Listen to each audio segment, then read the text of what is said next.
오늘의 말씀은 사도행전 1장 13절에서 14절 말씀입니다. 들어가 그들이 유하는 다락방으로 올라가니 베드로, 요한, 야고보, 안드레와 빌립, 도마와 바돌로메, 마테오와 및 알페오의 아들 야고보, 셀로신 시몬, 야고보의 아들 유다가 다 거기 있어 여자들과 예수의 어머니 마리아와 예수의 아우들과 더불어 마음을 같이하여 오로지 기도에 힘쓰더라. 아멘. 지난 8월 초에 통계청에서 우리나라 음식점에 대한 통계를 발표했습니다. 이 통계에 의하면 한날 한시에 문을 연 음식점 가운데 100곳을 통계로 1년이 지나면 60곳만 남고 3년이 지나면 30곳이 남고 5년이 지나면 17곳만 남더라라는 통계가 나왔습니다.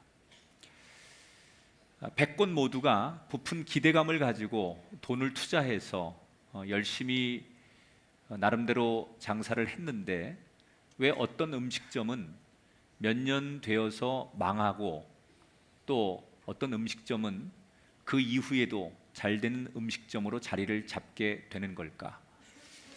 물론 시대적인 상황과 주변 여건 등 여러 가지 이유가 있을 수 있겠지만 이 통계의 많은 전문가들의 조언은 이런 겁니다. 창업 준비 기간이 생존의 열쇠를 좌우한다. 실제로 평균 13개월을 창업을 준비한 사람은 10개월을 준비한 사람에 비해서 폐업률이 절반밖에 되지 않는다고 합니다. 그러니까 더 많은 시간을 들여서 신중하게 선택하고 자기만의 특별한 레시피를 만들고 롱런하는 그런 음식점이 되고자 할 때 소원하는 대로 그렇게 될 수 있다는 얘기죠. 그러니까 이 통계에서 우리가 뭘 창업하려면 사전 준비 작업이 필요하다는 거예요. 시장 조사도 하고 나만의 아이템도 만들어내고 그런 기초 작업을 잘 해야만 망하지 않고 인정받고 오랫동안 유지할 수 있다. 그런데 이게 저는 교회도 동일하다고 생각해요. 하나님께서 도우시는 교회, 하나님께서 부흥시키는 교회를 보면 하나님의 역사가 잘 일어나도록 기초가 잘 놓여 있는 교회가 꼭 부흥해요. 그러니까 뭐 교회가 다 열정이 있고 부흥하려고 하지만 어떤 교회를 하나님 부흥시키느냐? 하나님이 일하시기에 딱 좋은 기초를 놓은 교회들이 부흥하더라는 거예요. 지금 우리가 사도행전으로 넘어오면서 이 인류의 최초의 교회가 예루살렘 교회예요. 예수님이 떠나시고 이제 남은 제자들끼리만 모여서 예배하고 기도하는 이것이 인류 최초의 교회, 그게 예루살렘 교회예요. 그런데 이 예루살렘 교회가 이 땅에 세워진 예수님 이후의 첫 번째 교회가 말 그대로 놀랍도록 부흥합니다. 그럼 왜 부흥했느냐? 이유는 주님이 그렇게 바라시던 기초를 이 예루살렘 교회가 너무 잘 닦아놓은 거예요. 그러니까 그 위에 성령이 역사하고 하나님이 축복하니까 교회가 불처럼 일어났다는 거죠. 자, 오늘 저는 이 이야기가 단순히 교회 이야기만이 아니라 우리 가정이 부흥하려면, 여러분의 인생이 잘 되려면, 여러분의 기업이 잘 되려면 소위 어떤 기초를 우리 인생에 잘 놓아야 될까를 오늘 말씀을 통해서 응용하고 적용하면 좋겠다. 자, 오늘 사도행전의 1장 후반부의 내용을 여러분에게 소개해 드릴 건데, 지난 시간에 예수님께서 승천하시면서 제자들에게 예루살렘을 떠나지 말아라 이렇게 당부하신 말씀까지 여러분과 나눴습니다. 예수님이 하늘로 이제 올라가셨죠. 그리고 남은 제자들의 모습부터 오늘 이야기가 시작됩니다. 자, 12절부터 15절까지 내용을 좀 요약해서 화면을 통해서 같이 보겠습니다. 제자들이 그들이 유하는 다락방으로 올라가니 기도에 힘쓰더라. 무리의 수가 약 120명이나 되더라. 예수님이 하늘로 올라가자마자 원래 예수님의 그 마지막 승천의 모습을 감람산에서 500명이 목격을 하거든요. 그런데 예수님이 올라가자마자 그들 사이에 실랑이가 벌어졌어요.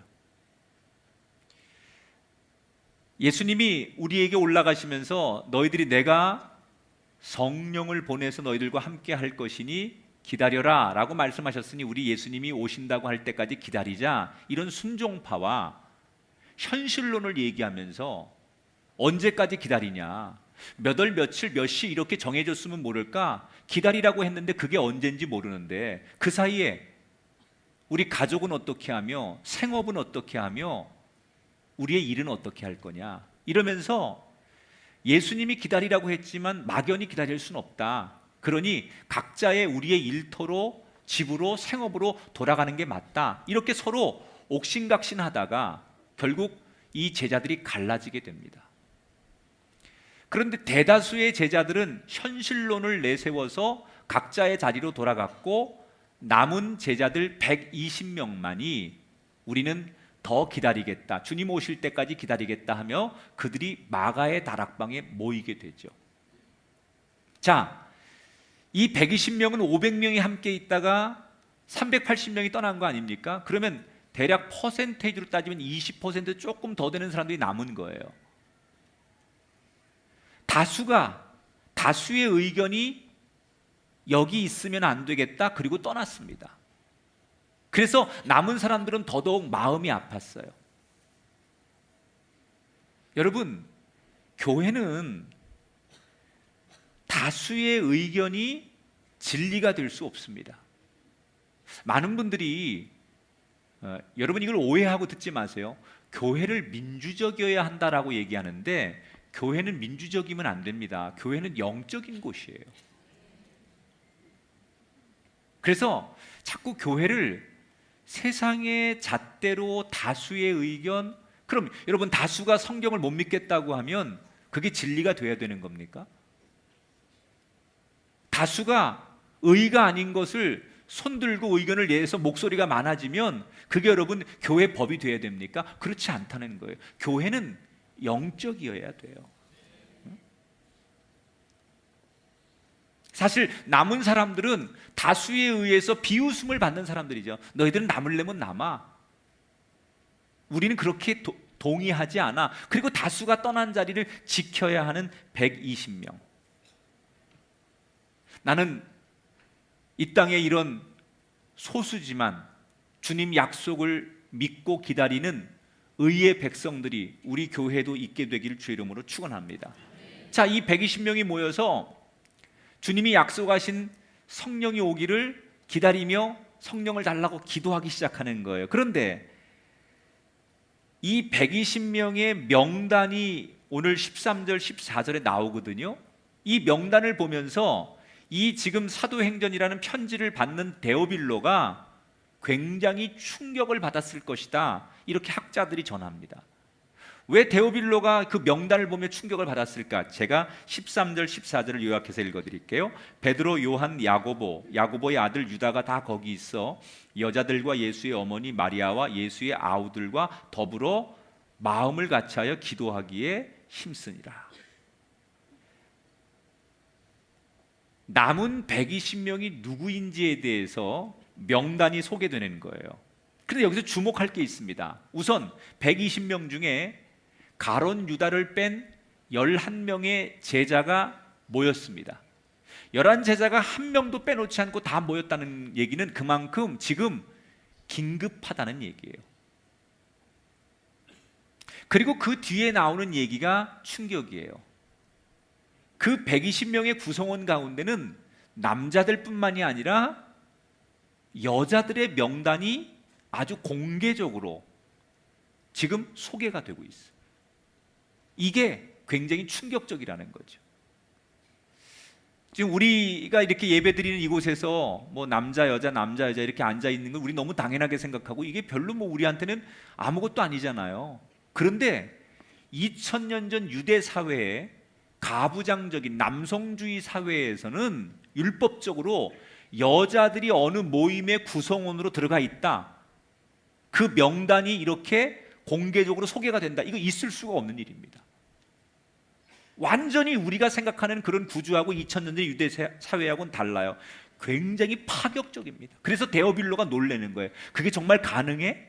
여자들의 명단이 이름이 이렇게 떳떳하게 소개가 되고 그 구성원에 남자들과 동등하게 여자들이 그 지위를 인정받을 수 있는 게 그게 사실이야? 이러면서 놀랄 수밖에 없었다는 거예요.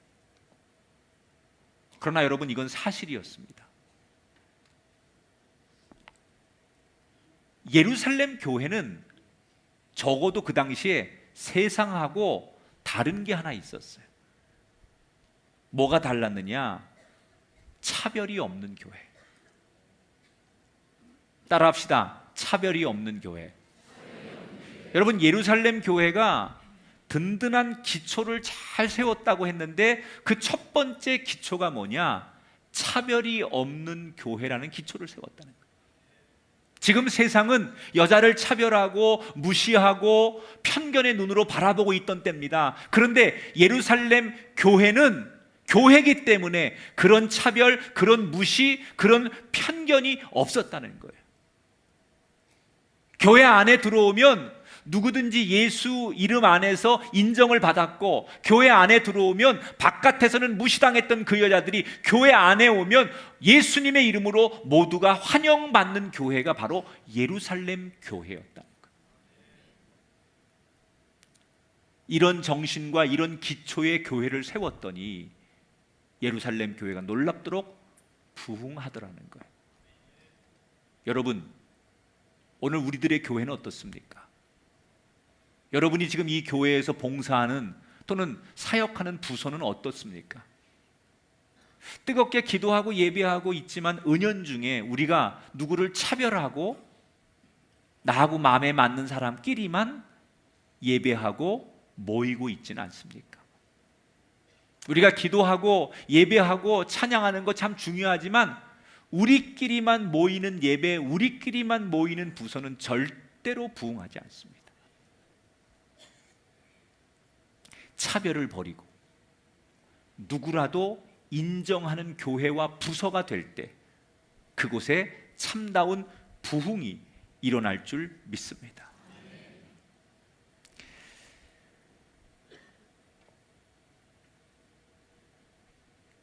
사실 이 지금 마가의 다락방에 모인 사람들이 120명이 성령을 달라고 오직 기도에 힘썼다, 이렇게 성경이 소개합니다. 여러분, 저는 이게 교회가, 현대 교회가 조금 배워야 할 교회 본질이라고 생각해요. 이들이 문제를 해결하기 위해서 다음의 아젠다를 해결하기 위해서 토론하고 논쟁하고 회의하지 않았습니다. 교회는 오직 기도가 전념되는 것이 교회 본질이에요. 우리도 기도하죠. 물론 우리도 기도해. 근데 지금 이 예루살렘의 초대교회와 우리의 기도가 다른 것이 하나 있습니다. 이 사람들은 오직 기도하는 일이 우선이었어요. 이게 전념이었어요. 근데 우리는 기도를 어떻게 합니까? 우리도 기도를 하지만 우리의 기도는 어느 일을 진행할 때 끼워넣기의 식의 기도예요. 행사를 할 때 행사를 알리는 오프닝 기도, 마치는 끝마침의 기도가 마친다는 신호의 기도, 정말 그 기도로 목숨을 걸고 그 기도가 우선이고 그 기도가 전념되는 기도가 아니라 우리는 어떤 일을 하다가 기도를 중간중간에 끼워 넣는 형식적인 기도를 할 뿐이지, 그 기도가 지금 예루살렘 교회처럼 오직 내 목숨과 영혼을 다하는 기도인가를 우린 예루살렘 교회 교인들을 보면서 생각해 봐야 돼요. 사역을 잘하기 위해서 기도하는 것이 아니라 최고의 사역이 기도가 돼야 돼요.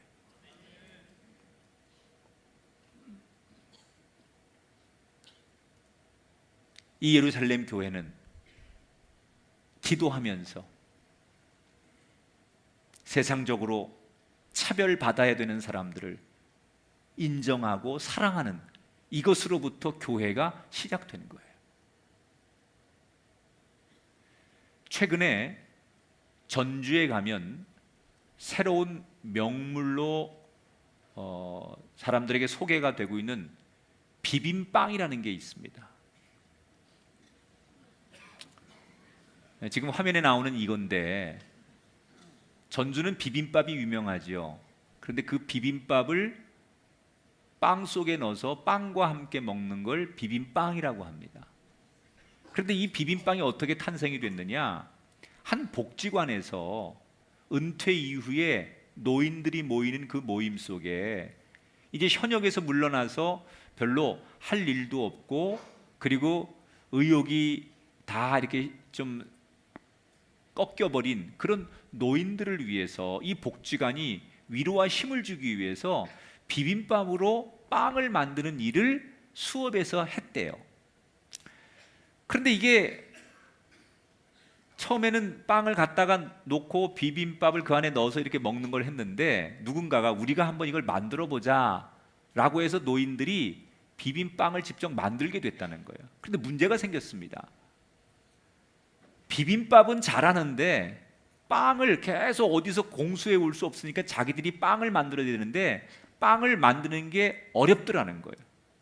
그래서 우리가 할 수 있는 일이 아닌가 보다라고 낙심을 하는데, 때마침 이 이야기를 듣게 된 그 지역의 제빵사들이, 젊은 사람들이 그 노인들이 빵 만드는 걸 못해서 어려워한다는 얘기를 듣고 자원해서 빵 만드는 기술을 노인들에게 가르쳐 줬어. 그렇게 협력하고 고생한 끝에 지금의 비빔빵이 만들어졌다는 거예요. 그런데 이렇게 장난스럽게 시작한 비빔빵의 소문이 알려지면서 소위 이 비빔빵이 대박을 치게 되었습니다. 그래서 복지관에서 이제 정식 이게 공장과 회사로 이걸 운영하기로 하고서 사람을 고용해야 되는데, 그때 누구를 고용했느냐? 이 복지관에서 사람들을 채용할 때 이건 노인들이 시작한 거니까 나이 많은 노인들을 많이 뽑았대요. 그리고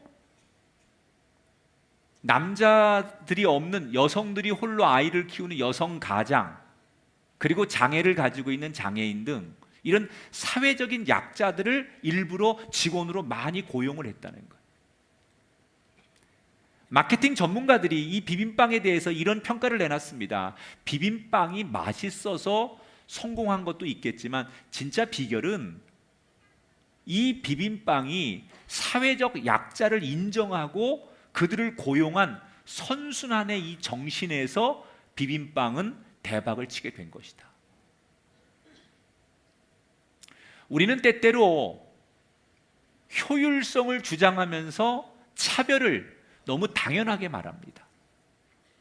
우리가 일하는데 그렇게 능력이 좀 모자라고 우리하고 수준이 안 맞는 사람들은 그 일을 하는데 걸림돌이 되니까 안 돼. 그러면서 효율성이라고 하는 명분 아래 우린 너무나 당연하게 사람들을 차별하고 멸시하고 무시한다는 거예요. 약한 사람은 받아주면 안 된다든지, 그들은 함께 갈 수 없으니 우리가 놓고 가야 한다는 등, 버려야 된다는 등, 이러면서 약자들에 대해서 너무나 당연하게 편견을 우리가 행하고 있다는 거예요. 이게 오늘 우리 시대의 단면이에요. 그러나 교회는 그러면 안 된다는 거예요. 왜 안 되느냐? 교회 머리 대신 우리 주님이 세리도, 죄인도, 여자도, 어린아이도 차별 없이 사랑하셨기 때문이에요. 교회 머리 대신 주님이 그렇게 했다면 이 교회 안에 모인 우리는 머리 대신 주님을 따라서 누구도 차별하지 않는 교회가 돼야 돼요. 저는 우리 교회 누가 오더라도 그의 조건, 그의 외모 이런 거에 상관없이 그가 사랑받는 곳, 그가 인정받는 곳, 누가 오더라도 함께 아무 때나 손을 잡고 걸을 수 있는 친구가 되어주는 곳, 그것이 우리 교회 되기를 축복합니다. 예수님이 누구든지 목마르거든 내게로 와서 마시라고 말씀하셨던 것처럼 우리가 예수님 안에서 서로 인정하고 인정받는 교회 되기를 주의 이름으로 축원합니다. 자, 이렇게 마가의 다락방에 모인 120명이 이제 기도하기 시작하는 거예요. 그런데 그들이 기도하면서도 마음속에 불편함이 하나 있었어요. 120명 모두가 마음속에 깨림칙한 게 하나 있었어요. 그런데 이 이야기를 누구도 입 밖으로 꺼내지 않아요. 왜? 아픈 상처기 때문에. 이야기하면 수치스러운 이야기이기 때문에. 그래서 마음으로는 모두 다 짐으로 가지고 있지만 아무도 꺼내지 않는 얘기 하나가 있었어요. 누구도 언급하지 않는 얘기 하나가 있었어요. 그것은 같이 동고동락하며 주님의 제자로 여기까지 왔다가 마지막에 예수님을 버리고 배신한 가룟 유다의 이야기예요.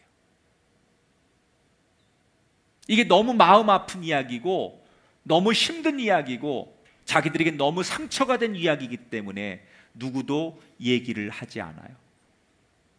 그러나 과거가 그랬을지라도 그 12명 중에 한 자리가 비어서 11명밖에 없는 이 한 사도의 자리를 누군가는 채워야 됩니다. 미래로 가기 위해서는 12명을 채워야 된다는 걸 이 제자들이 알고 있는 거예요. 왜 여러분 12명이 중요할까요? 예수님이 왜 12명을 제자로 부르셨어요? 이유가 있습니다. 구약의 이스라엘은 12지파로 이스라엘이 되는 거예요. 예수님이 오셔서 이제 새로운 이스라엘을 만드는데, 그래서 구약의 12지파처럼 12명의 제자를 통해서 새로운 이스라엘을 만들겠다. 그래서 12명인 거예요. 그런데 그 12명 중에 한 명인 가룟 유다가 배신을 하고 떨어져 나갔기 때문에 지금 11명밖에 없어요. 12명이라는 게 한 몸으로 본다면 팔 하나가 없는데 어떻게 온전하겠어요? 그러니까 한 명을 채워야 되거든요. 그래서 그 한 명을 채워야 되는데 그 한 명을 채우려고 하다 보면 가룟 유다의 얘기가 나와야 되고 그 얘기를 하다 보면 다시 상처를 끄집어내야 되니까 모두가 이 얘기를 안 하고 머뭇거리고 있었다는 거예요. 여러분, 교회는 12명이 꽉 채워지는 것처럼 각각의 자리가 다 채워질 때 교회가 역사가 일어나고 건강해지는 거예요. 자동차가 여러분 수천 가지의 부품이 있는데 그 중에 뭐 부품 하나 나사 하나 없다고 자동차가 별일 있겠어? 별일 있습니다. 큰 교회 약점 중에 하나가 바로 그겁니다. 너무 교인들이 많으면 나 하나쯤은 뭐 그런 행사에 참여 안 하고 목사님이 하는 얘기에 내가 슬쩍 빠져도 교회가 뭐 우리 교회는 워낙 사람도 많고 뭐 우리 교회는 유능한 분들이 많으니까 되겠지. 그리고 나는 거기에 대한 참여 의사가 별로 없는 분들, 이게 큰 교회 약점이에요. 여러분, 그렇지 않습니다. 그 하나의 나사가 없으면 자동차가 아니듯이 이미 이 교회를 구성하는 그 한 사람이 그 역할을 안 하면 교회가 될 수 없는 거예요. 지금 12명의 제자 모두가 채워져야만 온전한 예수님의 제자가 되는 거기 때문에 이 문제는 대단히 중요하다는 거예요. 그런데 어느 날 용기 있는 베드로가 이 문제를 끄집어냈어요. 여러분, 제 얘기 좀 들어보십시오. 그리고 베드로가 이 가룟 유다의 아픈 이야기를 끄집어내고 우리가 이 문제를 해결합시다. 21절 22절. 이러므로 예수께서 우리 가운데 출입하실 때 항상 우리와 함께 다니던 사람 중에 하나를 세워야 하리라. 자, 베드로가 뭐라고 말해요? 한 사람을 세우자. 그런데 베드로가 뭐라고 연설을 하느냐? 여러분, 제가 기도 중에 하나님이 내게 감동을 주셨습니다. 제 얘기 들어보십시오. 가룟 유다가 우리를 배신하고 예수님을 배신하고 떠났습니다. 마음 아픈 일입니다. 그런데 여러분, 너무 우리가 이 문제에 집착하지 맙시다. 구약 성경에 시편 69편과 시편 109편에 보면 이미 하나님께서 다윗을 통해서 예수님을 배신할 사람이 있을 거라고 예언하셨습니다. 그러니까 이게 그냥 인간의 사건으로 보지 말고 이미 성경에 예언된 일들이 이렇게 일어난 겁니다. 그러면서 베드로가 구약 성경의 예를 들면서 이 유다의 죽음을 성경적으로 설명하는 거예요. 그러면서 우리가 너무 과거에 머무르지 말고 새로운 사도를 세우는 일에 우리가 함께 마음을 모읍시다. 그러면서 연설을 하는 거예요. 그런데 이 베드로의 연설을 들으면서 누구도 군말을 하지 않고 베드로에게 다 동의를 해요. 여러분, 왜 동의했을까요? 베드로가 수제자이기 때문에, 그의 위치 때문에 동의한 게 아니에요. 그 문제를 해결하려고 하는 답을 찾으려 했던 방식이 옳았기 때문에 제자들이 동의하는 거예요. 자, 여기서 저는 예루살렘 교회가 두 번째 기초를 잘 놨다고 생각해요. 따라합시다. 말씀에서 답을 찾는 교회. 지금 다락방에 있던 사람들이 고민만 하고 힘들어하고 있을 때 베드로가 나서서 어디서 답을 찾아요? 말씀에서 답을 찾는 거예요. 회의해서 전문가의 조언을 듣고 상담을 해서 그렇게 답을 찾는 게 아니에요. 말씀에서 답을 찾았어요. 말씀에서 답을 찾으려고 하는 베드로에게 하나님께서 말씀으로 감동을 주신 거예요. 그래서 이 가룟 유다의 죽음도 말씀으로 해석하고, 그리고 다음 사람을 세울 때도 말씀을 통해서 그들이 다음 사람을 세우게 된다는 거예요. 사랑하는 여러분, 우리가 인생을 살다 보면 삶의 많은 문제를 만납니다. 그때마다 사람들은 무엇으로 그 인생의 답을 찾을까요? 여러분은 인생을 살면서 여러분이 만나는 많은 문제, 가정의 문제, 또는 자녀의 문제, 아니면 세상에서 만나는 관계성의 문제, 이런 많은 문제가 닥쳤을 때 무엇으로 답을 구하십니까? 지금 우리 교회와 우리의 부서들은 우리가 만난 문제를 어디서 답을 찾고 있습니까? 돈입니까? 인맥입니까? 전문성입니까? 만약에 우리가 하나님을 모르는 사람이라면 돈으로, 전문성으로, 다수의 의견으로 그 문제의 답을 찾는 게 맞습니다. 그러나 하나님을 믿는 성도요, 교회라면 천국 백성의 최고의 법인 하나님 말씀에서 답을 찾아야 돼. 우리가 하나님의 백성이 아니라면 돈으로 문제 해결하고 다수의 의견으로 문제를 해결하는 게 맞습니다. 그러나 하나님의 백성이기 때문에 그건 답이 될 수 없다는 거예요. 따라합시다. 천국의 최고의 법은 하나님 말씀입니다. 우리가 천국 백성이라면 우리는 교회가 모일 때마다 뭘 따라야 되겠습니까? 말씀에서 답을 찾아야 돼요. 교회가 모일 때마다 사람들의 의견이 다릅니다. 다양한 색깔을 가진 사람들이 있습니다. 교회는 평화로울 때는 참 좋지만 어려운 문제를 만나면 참 힘든 곳이 교회예요. 각각의 생각이 있고 각각의 대안이 있고 각각의 목소리가 있어요.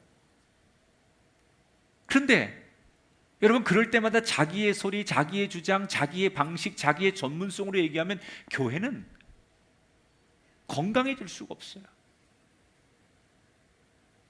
언제나 우리는 말씀에서 답을 찾고 말씀에서 길을 찾아야 돼요. 여러분 인생이 지금 어떤 문제를 만나셨다면 방식을 바꿔보세요. 여러분 하나님의 백성이잖아요. 그렇다면 말씀에서 답을 찾는 인생과 교회 되기를 주님의 이름으로 축원합니다. 자, 이렇게 베드로에 의해서 한 사람 빈자리를 채우자 이렇게 제안을 하고 나머지 제자들이 동의를 합니다. 자, 사람들이 누구를 세울지 이 사람 저 사람을 추천합니다. 그래서 요셉이라는 사람하고 마띠아라는 사람이 후보에 오르게 됩니다. 여러 사람 중에 최종 후보에 두 사람이 오릅니다. 그런데 조금 전에 읽었던 성경 21절 22절에 보면 이 베드로가 후보의 조건을 이렇게 제안해요. 예수께서 우리 가운데 출입하실 때 항상 우리와 함께 다니던 사람 중에 하나를 세우자 그랬어요. 자, 이 중요한 사람을 뽑을 때 조건이 하나 있다는 거예요. 예수님과 함께 다니고 우리가 동고동락했던 사람 중에 뽑자는 거예요. 아무리 이 사람이 세상에서 학력이 좋고 머리가 좋고 뭐 세상에서 굉장히 유능한 사람일지라도 그 사람 안 된다는 거예요. 우리 교회 안에서 늘 주님과 우리가 함께 동고동락했던 사람 중에 일꾼을 뽑아야 된다는 거예요. 여러분, 저도 교회에서 많은 이제 일꾼들을 임명하잖아요. 근데 제가 제일 자괴감을 느끼고 나는 참 아직도 부족하구나, 나는 한참 멀었구나라고 생각할 때가 언제냐면, 사람을 임명하고 나서 돌아보면 나름대로 제가 기도하고 보는 눈이 있다고 생각하고 저 사람이라면 틀림없이 우리 교회 유익이 되고 이 공동체에 도움이 되고 성숙한 사람이니까 괜찮을 거야 라고 믿고 세웠는데, 세우고 나면 아닌 사람들이 있어요. 그 사람을 탓하기 전에 제가 너무 자괴감이 드는 거예요. 나는 아직 멀었구나. 내가 똑똑한 줄 알고 사람 제대로 보는 줄 알고 나는 그럴 만한 자격이 있다고 생각했는데, 내가 세운 사람들이 저렇게 사는 걸 보니 내가 한참 부족하구나, 내가 멀었구나. 그런데 제가 이 말씀을 보면서 한 번 더 회개하게 됐어요. 그래, 너무 유능하고 일 잘하는 사람의 그런 세상의 기준이 아니라 교회의 일꾼은 늘 주님과 함께, 늘 은혜의 자리, 기도의 자리, 헌신의 자리에 늘 있는 사람들, 이 사람이 쓰임 받아야 됩니다.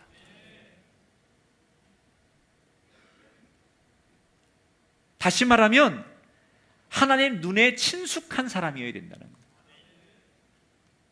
여러분, 하나님의 눈에 친숙해야 되는 이유는 그래야 하나님의 증인이 됩니다. 이 사람이 굉장히 전문성이 있고 똑똑하고 리더십이 있고 일을 잘하는 사람입니다. 그런데 하나님과는 무관한 사람이에요. 별로 하나님과는 친숙하지 않은 사람이에요. 그러면 이 사람이 세상 일은 잘할 수 있지만, 사람과의 관계는 잘할 수 있지만 하나님에 대해서 증언할 수는 없잖아요.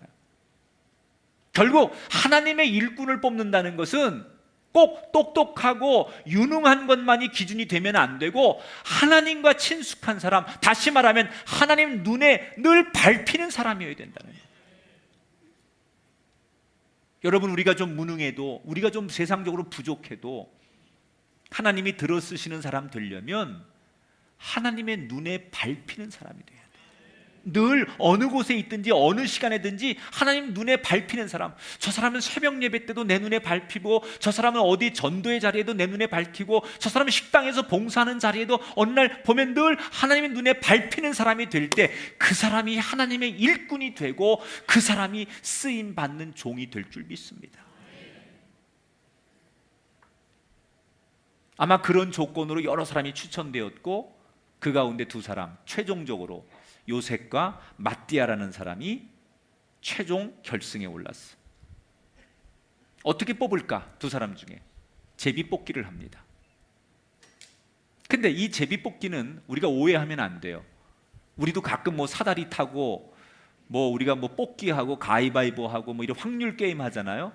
근데 우리가 하는 건 확률 게임이지만 성경에서 말하는 이거는 굉장히 믿음에 입각한 행위예요. 자, 성경을 한번 볼게요. 24절 25절. 제비를 만들고 그들이 뭐부터 하느냐? 기도부터 하는데 어떤 기도를 하느냐? 무사람의 마음을 아시는 주여, 우리 마음을 너무 잘 아시는 주여, 이 두 사람 중에 누가 주님께 택하신 바 되어 봉사와 사도의 직무를 대신할 자인지를 하나님 보시옵소서. 요행을 바라는 게 아니라 철저히 하나님의 살아계심, 하나님의 역사하심을 믿고 하는 거예요. 그러니까 우리가 하는 4분의 1의 확률이니까 이런 거하고 완전히 다른 차원에서 이 제비뽑기를 하는 거예요. 자, 그래서 그들이 기도하고 제비를 뽑았는데 누가 뽑혔습니까? 마띠아라는 사람이 뽑혔어요. 이 마띠아가 가룟 유다 대신 그 빈 공석이 된 남은 한 자리, 그래서 완전한 12사도가 채워지게 됩니다. 예루살렘 교회가 세워진 다음에 첫 번째 공식 사물을 사도 빈자리 하나를 세우는 걸로 사역을 마쳤어요. 자, 그런데 여러분 여기서 이런 생각을 한번 해보세요. 마띠아가 새로운 사도로 뽑혔는데 그러면 120명 모두가 정말로 다 만족했을까? 마띠아가 딱 뽑혔을 때 어떤 사람들은 진심으로 축하해 주는 사람이 있었을 거예요. 원래부터 마띠아가 됐으면 좋겠어. 난 마띠아를 추천했어. 저 사람이 더 나아. 이렇게 생각한 사람들에겐 문제가 없었어요. 그런데 문제는 요셉을 추천한 사람들, 요셉이 마띠아보다 더 나을 거라고 생각했던 사람들이 있었을 거예요. 요셉을 지지했던 사람들, 이 사람들은 자기들이 원하는 결과가 나오지 않았을 때 어떤 마음이었을까요? 분명히 서운했겠죠. 자기가 추천했던 사람, 자기가 지지했고 자기가 선택한 사람이 안 된 거에 대해서 섭섭한 마음이 있었을 거예요. 아니, 조금 더 강성은 아마 이거 결과가 조작된 것 같다. 나는 이 결과를 인정할 수 없다. 제비뽑기 다시 하자. 뭐 이러면서 시비를 걸고 문제를 제기하는 사람들도 있었을 수 있어요. 당연히 그럴 수 있잖아요. 그런데 오늘 성경에 보면 이 마가의 다락방에 있던 120명의 성도는 누구도 이 제비뽑기 결과에 의의를 달지 않고 승복을 합니다. 분명히 과정상에는 내가 선호하고 원했던 사람이 있었지만 결국 결론에 있어서는 마띠아를 사도로 세우는데 더 이상 누구도 의의를 제기하지 않아요. 어떻게 그렇게 성숙할 수 있었을까? 분명히 자기가 생각하는 친분, 선호도가 다 달랐겠지만 그들이 그렇게 할 수 있었던 이유 하나가 있습니다. 그것은 예수님께서 지금 자신들의 교회에게 주신 복음의 사명을 다른 것보다 먼저 생각했기 때문이다. 여기서 세 번째 예루살렘 교회가 세운 기초가 보이는 거예요. 따라합시다. 사명만 바라보는 교회. 내 생각이 있어요. 내가 바라는 게 있었어요. 그런데 그 생각을 접을 수 있었던 이유는 우리에게 주님께서 주신 복음의 사명이 이 교회 공동체에 있는데 이게 더 우선이기 때문에 내 생각을 이 사명 아래 내려놓을 수 있었다는 거예요. 내가 좋아하지 않던 사람이라도 사명 때문에 협력하고 기쁘거나 슬프거나 어떤 사명, 어떤 생각 속에서도 어떤 상황 속에서도 사명을 기억하면서 그들은 힘을 냈다는 거예요. 그러니까 예루살렘 교회가 이렇게 기초를 잘 놓았기 때문에 그런 기초 위에 교회가 부흥하기 시작했다는 거예요. 여러분, 우리 인생은, 지금 우리의 교회는, 여러분이 일하고 있는 여러분의 부서는 어떻습니까? 정말 여러분 예수님이 우리에게 주신 사명이 기억나십니까? 그게 우선이십니까? 우리 교회 안에 수백 개의 부서가 있어요. 제가 다는 못 듣지만 기회가 되는 대로 많은 부서들의 대표들의 이야기 또는 그 부서들의 문제가 있을 때 그런 이야기를 이렇게 저렇게 듣게 됩니다. 그런데 가장 많은 문제가 뭐냐면 갈등하는 거예요. 부서에서. 이런 얘기예요. 어떤 사람들이 자기가 좋아하는 사람이 리더가 됐을 땐 적극적으로 협조했다가 자기가 별로 싫어하는 사람 또는 관계가 좋지 않은 사람이 일을 하면 비협조적이거나 방해를 하거나 나랑 친한 사람이 모일 때는 일을 하다가도 별로 안 친하면 발길을 끊는다. 그래서 섭섭하고 그래서 일을 하기 어렵다. 이런 얘기를 굉장히 많이 건의해요. 제가 그 얘기 들으면서 속으로 이런 생각합니다. 그 교회 그런 모임은 그건 교회가 아니지. 그건 교회의 사역이 아니에요. 그냥 모임이에요. 모임. 친교 모임. 적어도 교회는 내가 아무리 싫어하고 좋아하지 않는 사람이라도 먼저 하나님의 사명을 기억하는 곳이 돼야 돼요.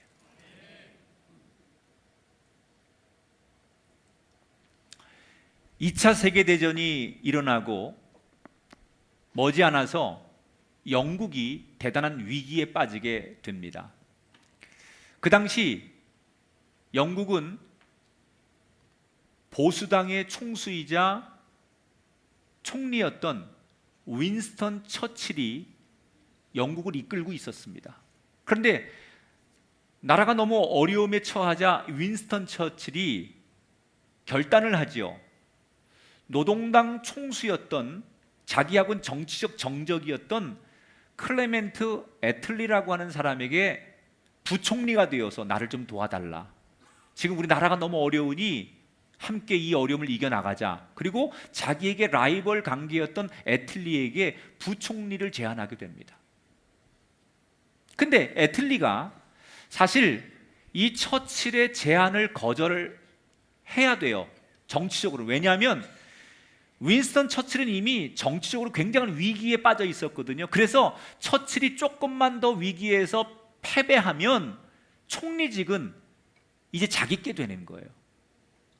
그래서 이걸 알고 있는 애틀리는 정치적인 만약에 액션을 취하면 그냥 협조 안 하고 부총리를 안 받는 게 자기가 승리할 수 있는 길인 걸 압니다. 그러나 애틀리는 그런 거 전혀 고민하지 않고 처칠을 도와서 부총리를 맡고 처칠을 돕기 시작합니다. 그때부터 두 사람은 함께 모여서 국가의 중요한 정책을 결정해 나갑니다. 그럴 때 야당이 만약에 반발을 하면 그 야당의 당수였던 애틀리가 직접 가서 사람들을 설득하는 거예요. 자기 당원들을. 그런데 사실은 이 처칠과 애틀리는 성격, 정치적 성향 이런 게 너무 달랐다는 거예요. 처칠은 굉장히 호탕하고 보수적이고 남성적 스타일로 정치를 하는 사람인데 애틀리는 굉장히 꼼꼼하고 아주 얌전한 모범생 같고 여성적 스타일로 정치를 하는 사람이에요. 너무 달라도 너무 다른 이 두 사람. 그런데 너무 그렇게 다른 이 두 사람이 어떻게 손을 맞잡을 수 있었을까? 그 이유는 모두가 우리는 영국 국민을 지켜야 된다는 공통의 사명을 알고 있었기 때문이라는 거예요. 너와 내가 이기는 게 문제가 아니라 내 자리가 문제가 아니라 위기에 빠진 이 나라의 국민들을 지키는 것, 이것이 정치의 사명이라는 것을 두 사람이 공유했기 때문에 라이벌이지만 함께 손을 잡고 영국의 위기를 넘길 수 있었다는 거예요. 국가는 어떤 상황 속에서도 국민을 먼저 지키겠다는 사명을 바라봐야 돼요. 교회도 마찬가지예요. 우리가 무슨 일이 있어도 하나님이 우리에게 주신 하나님 나라에 대한 사명이 먼저여야지, 이 사명은 잘 안 보이고 내가 생각하는 것만 먼저 보고 그것을 바라보고 나가면, 그것에 의해서 우리가 살아가면 그것은 교회일 수 없다는 거예요. 여러분, 우리 교회와 우리의 인생이 우리에게 주신 사명을 바라보는 교회와 인생 되기를 축복합니다. 말씀을 맺겠습니다. 건축을 하거나 우리가 창업을 할 때도 마찬가지입니다. 그런 것처럼 교회도 기초가 튼튼해야 부흥합니다. 오늘 예루살렘 교회가 우리에게 이런 교회가 되라고, 이런 기초를 세운 다음에 미래로 가라고 말하고 있지 않습니까? 차별 없는 교회가 되어라. 사람 위에 사람 없고 사람 밑에 사람 없다고 했습니다. 교회는 달라야 됩니다. 세상엔 서열이 존재합니다. 세상에는 지위가 존재합니다. 그러나 교회는 때로는 그 높은 지위가 낮은 사람을 위해 섬기는 지위가 되고 세상하고 달라야 됩니다. 누구도 차별하지 마십시오. 나랑 안 맞는 사람에 대해서 비난하지 마십시오. 교회는 달라야 합니다. 혹시 교회가 공동체가 문제가 생기거든 너무 사람들의 머리, 경험 의지하지 마시고 조용히 말씀에서 답을 찾고 말씀에서 대안을 찾는 그런 교회가 되기를 축복합니다. 무엇보다 우리는 사명자들입니다. 하나님이 우리에게 맡기신 이 시대의 사명, 교회의 사명이 있습니다. 그 사명을 바라보십시오. 그럴 때 하나님이 저와 여러분을 축복하시고 인정하시고 이 교회와 더불어 우리의 생을 아름답게 부흥시켜 사용하는 멋진 인생과 교회가 될 줄 믿습니다.